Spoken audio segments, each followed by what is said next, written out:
ಸ್ಕೂಲ್ಗಳೇ ಈಗ ನಿಮ್ಮದೇ ಆದ ಟ್ರಸ್ಟ್ ಇದೆ, ಟ್ರಸ್ಟ್ ಮೂಲಕ ಇಲ್ಲ ಅದು ಈಗ ಅದೇನಾಗ್ತಿತ್ತು, ಈ ನಮ್ಮ ಇಲ್ಲೆಲ್ಲಿ ಪವಿತ್ರ ಅವರು ಅಂದರೆ ಈ ಸ್ಕೂಲ್ಗಳು ಶುರುವಾಗೋ ಟೈಮಲ್ಲಿ ಬಹಳಷ್ಟು ರಿಕ್ವೈರ್ಮೆಂಟ್ ಬರುತ್ತೆ. ಅಂದರೆ ಮಕ್ಕಳಿಗೆ ಫೀಸ್ ಕಟ್ಟೋವಂಥದ್ದು. ಸೊ ಆ ಥರದ್ದು ಇದಕ್ಕೆ ಅಂತಲೇ ಅದನ್ನು ಫಸ್ಟು ನಾನು, ಯಾಕಂದರೆ ಕಟ್ತಾಯಿದ್ವಿ, ಯಾರೋ ಬರೋರು, ಸೊ ಹಿಂಗೆ ಯಾರ ಮೂಲಕನೋ, ಈಗ ಇವ್ರ ಮೂಲಕ ಅಥವಾ ನನ್ನ ಯಾರೋ ಸ್ನೇಹಿತರ ಮೂಲಕ, ಹಿಂಗೆ ಈಗ ಮೀಡಿಯಾದಲ್ಲಿ ಜರ್ನಲಿಸ್ಟ್ಗಳ ಮೂಲಕನೇ, ಸೊ ಹಿಂಗೆಲ್ಲ ಜೆನ್ಯೂನ್ ಇದು ಬಂದಾಗ ಅವ್ರ ಫೀಸ್ಗಳನ್ನ ಅಂದರೆ ಅವ್ರು ಕರೆಕ್ಟಾಗಿ ಬ್ಯಾಕ್ಗ್ರೌಂಡ್ ಚೆಕ್ ಮಾಡಿ, ಯಾಕಂದರೆ ಐ ಬಿಲೀವ್ ಎಜುಕೇಷನ್ ಇದೆಯಲ್ಲ ಅದು ಭಾಳಷ್ಟು ಬದುಕುಗಳನ್ನ ಚೇಂಜ್ ಮಾಡುತ್ತೆ ಅಂತ. ಈಗ ನಮ್ಮ ಫ್ಯಾಮಿಲಿಯಲ್ಲಿ ಇದು ಫಸ್ಟ್ ಜನ್ರೇಷನ್ ಎಜುಕೇಷನ್ ಯಾರಿಗಿದೆ, ನಮ್ಮ ತಂದೆಯವ್ರಿಗಿದೆ. ಅವರೆಲ್ಲ ಶಾಲೆ ಬಿಟ್ಟಿರೋರನ್ನ ಕರ್ಕೊಬಂದು ಸ್ಕೂಲಿಗೆ ಸೇರಿಸಿ ಅದೇನೋ ಆಗಿ ಇವತ್ತು ಅವರೆಲ್ಲ ಟೀಚರ್ಸ್ ಆಗಿ ಅವರು ನಮಗೆ ಎಜುಕೇಷನ್ ಕೊಟ್ಟಿರೋದಕ್ಕೆ ನಾವು ಇವತ್ತವರೆಗೂ ಇಲ್ಲಿವರೆಗೂ ಬಂದಿದ್ದೀವಲ್ವ. ಸೊ ಒಂದು ಮಗು ಯಾವುದೋ ಒಂದು ಭಾಳ ಚೆನ್ನಾಗಿ ಎಜುಕೇಟ್ ಆದರೆ ಅದೊಂದು ಇಡೀ ಫ್ಯಾಮಿಲಿದು ಇದೇ ಚೇಂಜ್ ಆಗುತ್ತಲ್ಲ. ಸೊ ಅದನ್ನು ಭಾಳ ಚೆನ್ನಾಗಿ ನಂಬ್ತೀನಿ. ಸೊ ಅದಕ್ಕೇ ನಮ್ಮ ಸ್ಕೂಲ್ನೂ ರೆಡಿ ಮಾಡಿಸಿದ್ದು ನಾನು ಊರಲ್ಲಿ, ಅಥವಾ ಮಕ್ಳುಗಳಿಗೆ ಫೀಸ್ ಕಟ್ಟೋದು ಇದೆಲ್ಲ ಅದು ಸಣ್ಣ ಪುಟ್ಟದ್ದು ನಡೀತಾ ಇರುತ್ತೆ. ಆ್ಯಂಡ್ ಅದನ್ನು I don't think have to ಅದನ್ನು ಒಂದು ಪ್ರೊಜೆಕ್ಟ್ ಮಾಡಬೇಕು, ಇದು ಆ ಥರನೂ ಇಲ್ಲ. ಅದು ನಮ್ಮ ಮದುವೆ ಟೈಮ್ ಆಗಿರೋದಕ್ಕೆ ಸ್ಕೂಲ್ದು ಒಂದು ಮುಂದಕ್ಕೆ ಬಂತು ಬಿಟ್ಟರೆ ಬೇರೆ ಕೆಲಸಗಳೇನು ನಡಿಬೇಕು ಅದು ನಡೀತಾ ಇರುತ್ತೆ.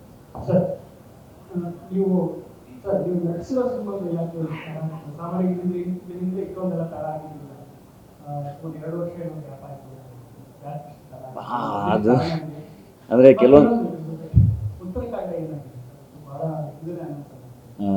ಕೆಲವೊಂದು ನಮ್ಮ ಕಂಟ್ರೋಲ್ ಇರಲ್ಲ. ಬಹಳಷ್ಟು ರೀಸನ್ಸ್ಗಳಿಗೆ ಏನಾಗುತ್ತೆ, ಕೆಲವೊಂದು ಪ್ರಾಜೆಕ್ಟ್ಗಳು ಡಿಲೇ ಆಗ್ತಾ ಹೋಗುತ್ತೆ. ಸೊ ಹಾಗೆ ನಾನು ಕೋಟಿ ಆದಮೇಲೆ ಜಾಸ್ತಿ ಶೂಟ್ ಮಾಡೋಕ್ಕಾಗಲಿಲ್ಲ. ಉತ್ತರಾಖಂಡ ನಮ್ಮದು ಅದೇನು ಪ್ಲ್ಯಾನ್ ಮಾಡಿದ್ವಿ ಅದು ಮುಗಿದು ರಿಲೀಸ್ ಆಗಬೇಕಾಗಿತ್ತು. ಸೊ ಅದ್ರ ಮೇಲೆ ಫೋಕಸ್ ಮಾಡ್ತಾಯಿದ್ವಿ. ಆ್ಯಂಡ್ ಹಾಗಾಗಿ ಬೇರೆ ಎಲ್ಲ ಶುರುವಾಗೋದು ಸ್ವಲ್ಪ ತಡ ಆಯಿತು. ಆ್ಯಂಡ್ ಉತ್ತರಾಖಂಡ ಡೆಫಿನೆಟ್ಲಿ ಮಾಡ್ತೀವಿ, ಅದು ಸದ್ಯಕ್ಕೆ ಆಗಿಲ್ಲ. ಬಟ್ ಶಿವಣ್ಣ ಜೊತೆನೂ ಮಾತಾಡಿದ್ದೀನಿ. ಆ್ಯಂಡ್ ಅದ್ರದ್ದು ಸ್ಕ್ರಿಪ್ಟ್ ವರ್ಕ್ ನಡೀತಾ ಇದೆ. ಅಂದರೆ ಸ್ವಲ್ಪ ಡಿಲೇ ಆಯ್ತಲ್ಲ, ಅದನ್ನು ರಿಫೈನ್ ಮಾಡಬೇಕು. ರಿಫೈನ್ ಮಾಡಿ ಅದನ್ನು ಭಾಳ ದೊಡ್ಡದಾಗಿ ಬೇರೆ ಥರ ಮಾಡಬೇಕು ಅಂತ. ಯಾಕೆಂದರೆ ಎಲ್ಲೋದ್ರೂ ಉತ್ತರಾಖಂಡದ ಬಗ್ಗೆನೇ ಕೇಳ್ತಾರೆ. ಡೆಫಿನೆಟ್ಲಿ ನಂದು ಈಗ ಶೂಟಿಂಗ್ಗಳು ನಡೀತಿದೆಯಲ್ಲ, ಇದು ಮುಗಿಸಿ ಉತ್ತರಾಖಂಡನ ಟೇಕ್ ಆಫ್ ಮಾಡ್ತೀವಿ. ಈಗಿನ ಕ್ಲೈಮೇಟಲ್ಲಿ ಪ್ರೊಡ್ಯೂಸರ್ ಆಗಿರೋದು ಯಾವ ಥರ ರಿಸ್ಕಿ ಅಂತ, ಬಿಕಾಸ್ ಒಂದು ಎರಡು ಎಕ್ಸಾಂಪಲ್ಸ್ ಬರ್ಬೋದು, ಸೂಪರ್ ಶೋ ಆ ಥರ ಜನರು ನೋಡ್ತಾರೆ. ಬಟ್ ಈವನ್ ಸ್ಟಾರ್ ಸಿನಿಮಾಗಳಿಗೆ right from Saturday Sunday to pull the crowd it is very difficult. So ಅಂಥದ್ರಲ್ಲಿ you are introducing new names and ಅಂದರೆ ಯಂಗ್ಸ್ಟರ್ ಜೊತೆ ಕೆಲಸ ಮಾಡ್ತಾ ಇದ್ದಾರೆ as a producer. So how difficult it is, ಅಂದರೆ you invest money, ನಿಮ್ಗೆ return of investment ಬರೋದಕ್ಕೆ ಎಷ್ಟು ಕಷ್ಟ ಇದೆ. ನಾನು ಹೇಳೋದ್ನಲ್ಲ, ಲಾಸ್ಟ್ ಪ್ರಾಜೆಕ್ಟು ನಮಗೆ ಅದು ಆ್ಯಕ್ಚುಲಿ ಪ್ರಾಪರಾಗಿ ಒಳ್ಳೆ ಏಟನೇ ಅದು. IPL ಟೈಮಲ್ಲಿ ರಿಲೀಸ್ ಮಾಡಿದ್ವಿ ಇದು ಎಲ್ಲ. ಆ್ಯಂಡ್ ಇವಾಗ ಮೊದಲು ಥರ ನಾನ್ ಥಿಯೇಟ್ರಿಕಲ್ಲೆಲ್ಲ ಇಲ್ಲ. ನಾವು ಅಂದರೆ ಈ ಪ್ರೊಡಕ್ಷನ್ ಹೌಸಿಂದ ಮಾಡಿದ್ರೆ OTT ಸೇಲ್ ಆಗಿಬಿಡುತ್ತೆ ಅಥವಾ TV ಸೇಲ್ ಆಗಿಬಿಡುತ್ತೆ, ಈ ಥರದ್ದು ಯಾವುದೇ ವ್ಯವಸ್ಥೆ ಇಲ್ಲ. Ultimately if it works in theatre, ಅಲ್ಲಿಗೂ ಥಿಯೇಟ್ರಲ್ಲಿ ಸಲ್ಲಿದ್ರೆ ಮಾತ್ರ ಬೇರೆ ಕಡೆ ಸಲ್ಲುತ್ತೆ. ಸೊ ಆ ಥರದ ವ್ಯವಸ್ಥೆ ಇರೋದು. ಆ್ಯಂಡ್ ಥಿಯೇಟ್ರಿಗೇ ಸಿನಿಮಾ ಮಾಡಬೇಕು. ಹಾಗಂತ ನಾವು ಪ್ರಯತ್ನನೇ ನಿಲ್ಲಿಸ್ಬಿಡೋಕ್ಕೂ ಆಗಲ್ಲಲ್ಲ. ಎಲ್ಲೋ ಒಂದು ಕಡೆ ಆ ರಿಸ್ಕ್ ಇದ್ದೇ ಇರುತ್ತೆ. ಕನ್ಸಿಸ್ಟೆಂಟಾಗಿ ಮಾಡ್ತಿದ್ದಾಗಷ್ಟೇ ಪ್ರೇಕ್ಷಕ ಕೂಡ ಒಂದು ನಂಬಿಕೆ ಇಟ್ಟು ಅವನು ನಮ್ಮ ಜೊತೆ ಟ್ರಾವೆಲ್ ಮಾಡ್ತಾನೆ ಅನ್ನೋ ಒಂದು ಹೋಪ್ ಅಷ್ಟೇ. ಆ್ಯಂಡ್ ಅದೇನೋ ಒಂದು ಒಳ್ಳೆ ಕಥೆ ಹೇಳಿದಾಗ ಅದೇನೋ ಒಂದು ಆಗುತ್ತೆ ಅನ್ನೋ ಒಂದು ಹುಚ್ಚು ಅದು. ನೀವು ಉತ್ತರಾಖಂಡ ಸಿನಿಮಾ ಅನೌನ್ಸ್ ಆದ್ಮೇಲೆ ತುಂಬಾನೇ ನಿರೀಕ್ಷೆ ಬಂದಿದೆ. ಆಗ ಏನಾಯ್ತು ಗೊತ್ತಿಲ್ಲ, ಆ ಸಿನಿಮಾ ಆಮೇಲೆ ಡೈರೆಕ್ಟರಿಂದ ಯಾವ್ದು ಅಪ್ಡೇಟ್ ಬಂದಿಲ್ಲ. ಆ್ಯಂಡ್ ನಿರ್ದೇಶಕ ಬಗ್ಗೆ ನೀವು ಹೇಳೋದು ಮಾತುಕತೆ ಆಗಿದೆಯಾ, ಅಥವಾ ಯಾಕಂದ್ರೆ ಅಭಿಮಾನಿಗಳು ಶಿವನವರು ಮತ್ತೆ ನಿಮ್ಮ ಕಾಂಬಿನೇಷನ್ ತುಂಬ ಇಷ್ಟಪಡ್ತಾರೆ. ಆ್ಯಂಡ್ ಅದು ನಿಮ್ಮದು ಬಡ್ಡೆಗೆ ಟೀಸರ್ ಬಿಟ್ಟುಕೊಂಡು ತುಂಬ ಅದು ಹೈಲೈಟ್ ಆಗಿತ್ತು. ಆ್ಯಂಡ್ ಎಲ್ಲ ಒಂದು ಕಡೆ ಸರ್ ಇಂಡಸ್ಟ್ರಿಯಲ್ಲಿ ಸಿನಿಮಾ ನಿಂತೋಗಿದೆ ಅನ್ನೋ ಟೀಕೆ ಸರ್ ಕೆಲವು ವಿಷಯಗಳಿದೆ. ನಿಮ್ಮ ಉತ್ತರ ಕರೆಕ್ಟ್ ನಿಮ್ಮ ಅಲ್ಲ, ಸದ್ಯಕ್ಕೆ ಅದು ಇವಾಗಿನ್ನೂ ಶೂಟಿಂಗು ಹೋಗುವಂಥ ಇದರಲ್ಲಿಲ್ಲ. ಬಟ್ ಡೆಫಿನೆಟ್ಲಿ ಉತ್ತರಾಖಂಡ ಮಾಡ್ತೀವಿ, ಅದ್ರದ್ದು ಸದ್ಯದಲ್ಲೇ ಅಪ್ಡೇಟ್ ಕೊಡ್ತೀವಿ. ನಿರ್ದೇಶಕರು ಯಾವುದೋ ಅಪ್ಡೇಟ್ ಮಾಡಿದ್ದಾರೆ, ಎಲ್ಲರೂ ಸೆಲೆಕ್ಟ್ ಆಗಿದ್ದಾರೆ ಟೀಮು. KRJ ಕಡೆ ನಾನು ಹೇಳ್ತೀನಿ, ನಾನೇ ಅಪ್ಡೇಟ್ ಕೊಡ್ತೀನಿ. ನಾನೇ ಎಲ್ಲ ಪ್ಲ್ಯಾನ್ ಮಾಡಿ ಡೆಫಿನೆಟ್ಲಿ ಅಪ್ಡೇಟ್ ಕೊಡ್ತೀನಿ.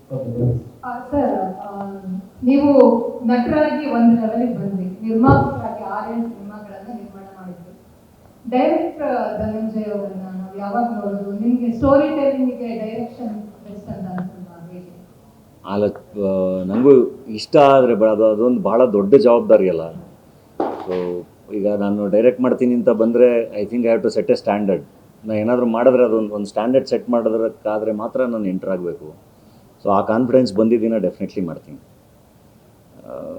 ಬಟ್ ಈಗ ಇದಿದೆ, ಮಾಡಬೇಕು ಅನ್ನೋ ಖಂಡಿತ ಇದೆ. Thank you. ಕೆಲವುಗಳೆಲ್ಲವೂ ಕಾಮನ್, ಪ್ರಯತ್ನ ಯಾವಾಗಲೂ ಮುಖ್ಯವಾಗಿರುತ್ತೆ ಅನ್ಕೊಳ್ಳೋಣ. ಇಷ್ಟು ವರ್ಷಗಳಲ್ಲಿ ನಿಮ್ಮ ಕ್ರಾಫ್ಟ್ ಅಲ್ಲಿ ನೀವು ಕಂಡುಕೊಂಡ ಬದಲಾವಣೆಗಳು? ಅಂದರೆ ನಿರಂತರ ಕಲಿಕೆ, ಅದು ಅಷ್ಟೇ. ಪ್ರತಿ ಸಿನಿಮಾನೂ ಹೊಸ ಎಕ್ಸ್ಪೀರಿಯೆನ್ಸು. ಆ್ಯಸ್ ಎನ್ ಆ್ಯಕ್ಟರ್ ಅಥವಾ ಆ್ಯಸ್ ಎ ಪ್ರೊಡ್ಯೂಸರು, ಅಥವಾ ನಾನು ಸಿನಿಮಾನ ರಿಲೀಸ್ ಮಾಡ್ತೀನಿ, ಡಿಸ್ಟ್ರಿಬ್ಯೂಟ್ ಮಾಡ್ತೀನಿ ಅಂದ್ರೂ, ಅಥವಾ ಇದು ರೆಗ್ಯುಲರ್ ಪ್ರೋಸೆಸ್, ಅದು ಕಲಿಕೆ. ಹೊಸ ಎಕ್ಸ್ಪೀರಿಯೆನ್ಸು, ಹೊಸ ಜನ, ಅದು ನಡೀತಾನೆ ಇರುತ್ತೆ. And I think as actors ನಾವು ವಲ್ನರೇಬಲ್ ಆಗಿರಲೇಬೇಕು. ನಾವು ಎಲ್ಲ ಒಂದು ಕಡೆ ಯಾರೋ ನಂಬಲೇಬೇಕು, ಕೆಲಸ ಮಾಡಲೇಬೇಕು. ಅಲ್ಲಿ ಮೋಸ ಆಗ್ಬೋದು, ಅಲ್ಲಿ ನಾವು ಅಂದ್ಕೊಂಡಿದ್ದು ಆಗ್ದಲೇ ಇರ್ಬೋದು. ಬಟ್ ಅದು ಮತ್ತೆ ಒಂದು ಎಕ್ಸ್ಪೀರಿಯೆನ್ಸ್ ಆಗಿ ತೊಗೊಂಡು ವಿ ಶುಡ್ ಮೂವ್ ಫಾರ್ವರ್ಡ್. ಊಟ ಮಾಡೋಣ. ಇವಾಗ ನಟನಾಗಿತ್ತು ನಿರ್ಮಾಪಕರ ಒಂದು ಆಂಗಲಲ್ಲಿ ಮಾತಾಡೋದಂದ್ರೆ, ಸದ್ಯದ ನಿರ್ಮಾಪಕರ ಪರಿಸ್ಥಿತಿ ಕಣ್ಣೀರಿಡುವಂಥ ಪರಿಸ್ಥಿತಿ. ನಿರ್ಮಾಪಕ ಸಿನಿಮಾ ಮಾಡಿದ್ದಾರೆ, ಕಣ್ಣೀರಿಡ್ತಾರಂತೆ. ಅವ್ರು ಯಾವ ಮಟ್ಟಕ್ಕೆ ನಿಂತಿದ್ದಾರೆ ಅನ್ನೋದು ಗೊತ್ತಾಗ್ತಾ ಇದೆ. ಈ ಮಟ್ಟದಲ್ಲಿ ಒಬ್ಬ ನಿರ್ಮಾಪಕನಾಗಿ ಯೋಚನೆ ಮಾಡೋದಂದ್ರೆ ಯಾಕೆ ಈ ಥರ ಆಗ್ತಾರೆ, ಯಾವ ಥರ ಸಾಲ್ವ್ ಮಾಡ್ಕೊಂಡು ನಿರ್ಮಾಪಕರುಗಳು ಈಗ ಬೇರೆ ಬಿಸ್ನೆಸ್ ಹೆಂಗೆ ಮಾಡ್ತೀವಲ್ಲ, ಸಿನಿಮಾನೂ ಕೂಡ ಅದೇ ಥರನೇ. ಬೇರೆ ಯಾವುದೇ ವ್ಯಾಪಾರ ಮಾಡಬೇಕಾದ್ರೆ ಅದ್ರ ಬಗ್ಗೆ ಎಲ್ಲ ಕರೆಕ್ಟಾಗಿ ತಿಳ್ಕೊಂಡು, ಕರೆಕ್ಟಾಗಿರೋ ಅಸೋಸಿಯೇಷನ್ಸ್ ಮಾಡಿಕೊಂಡು ಕರೆಕ್ಟಾಗಿ ಸಿನಿಮಾ ಮಾಡ್ತೀವಲ್ವ. ಇಲ್ಲೂ ಅಷ್ಟೇ. ನಾವು ಒಂದು ಮಟ್ಟಿಗೆ ಸಿನಿಮಾ ಗ್ಯಾಂಬಲ್ ಥರನೇ ಕಾಣುತ್ತೆ, ಬಟ್ ಇದನ್ನು ನೋಡಿಕೊಂಡೇ ಮಾಡಬೇಕಲ್ವ. ನಾನೇನು ಇನ್ವೆಸ್ಟ್ ಮಾಡ್ತೀನಿ, ಎಷ್ಟು ಇನ್ವೆಸ್ಟ್ ಮಾಡ್ತೀನಿ, ಇದನ್ನು ಕೂಡ ಕ್ಯಾಲ್ಕುಲೇಟೆಡ್ ರಿಸ್ಕಲ್ಲೇ ಮಾಡಬೇಕು. ಸಿನಿಮಾ ಅಂತಿದ್ದಂಗೆ ಗ್ಯಾಂಬ್ಲಿಂಗ್ ಥರ ತೊಗೊಬಂದೇನೋ ದುಡ್ಡು ಹಾಕಿ ದುಡ್ಡು ಎತ್ಕೊಂಡು ಹೋಗೋದಲ್ಲ. ನಿರ್ಮಾಪಕ ಕೂತ್ಕೊಂಡು ನೋಡಿ ಏನು ವರ್ಕ್ ಆಗುತ್ತೆ, ಏನು ವರ್ಕ್ ಆಗಲ್ಲ, ನಾನು ಯಾರ ಜೊತೆ ಅಸೋಸಿಯೇಟ್ ಆಗಿದ್ದೀನಿ, ಎಷ್ಟು ಖರ್ಚು ಮಾಡಬೇಕು, ನಾನು ಎಷ್ಟರಲ್ಲಿ ಸಿನಿಮಾ ಮಾಡಬೇಕು, ಎಲ್ಲದನ್ನು ಯೋಚನೆ ಮಾಡಿನೇ ಮಾಡಬೇಕಲ್ವ. ಇವಾಗ ನಾನು ಓವರ್ ಆಂಬಿಷಿಯಸ್ ಆಗಿ ನಾನು ಹೋಗಿ ನನ್ನ ಶಕ್ತಿ ಮೀರಿ ನಾನು ಸಿನಿಮಾಗೆ ದುಡ್ಡು ಹಾಕಿಬಿಟ್ರೆ, ನಾಳೆ ದಿನ ನಾನು ಬಂದು ಸಮಸ್ಯೆ ಹೇಳ್ಕೊಳಕ್ಕಾಗತ್ತೆ, ಬಿಟ್ಟರೆ ನಾನು ಏನೂ ಮಾಡೋಕ್ಕಾಗಲ್ಲ.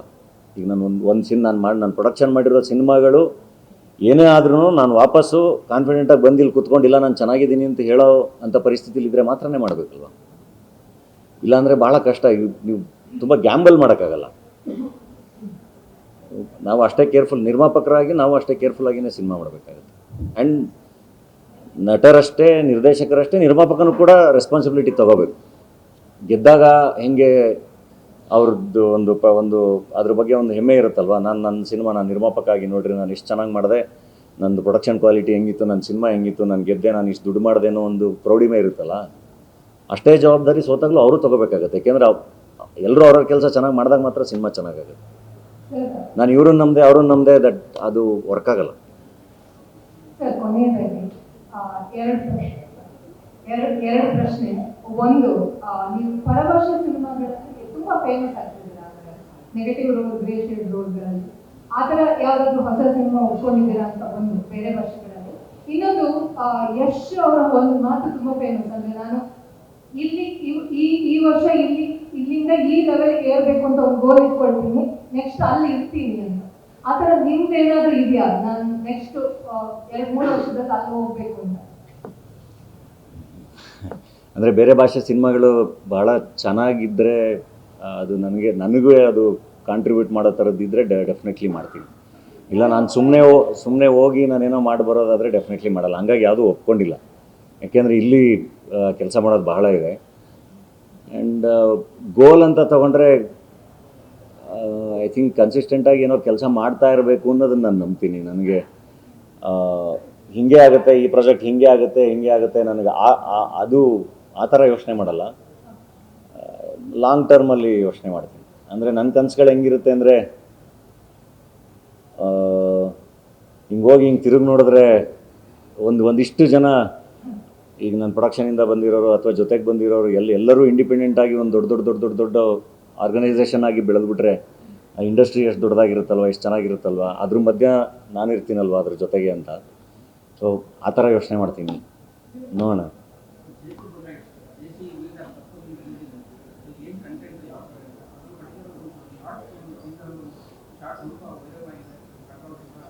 ಇಲ್ಲ, ಜುಡಿಷಿಯಲ್ ಕಸ್ಟಡಿ ಅಂದರೆ ಜೈಲ್ ಬಗ್ಗೆ ಮಾತಾಡುತ್ತೆ. ಸೊ ಜೈಲಿನ ದೃಶ್ಯ, ಜೈಲಲ್ಲಿ ಏನೇನು ದೃಶ್ಯಗಳು ಕಾಣ್ಬೋದು ಅದೆಲ್ಲದೂ ಆ ಸಿನಿಮಾದಲ್ಲಿ ಇದೆ ಅಷ್ಟೇ.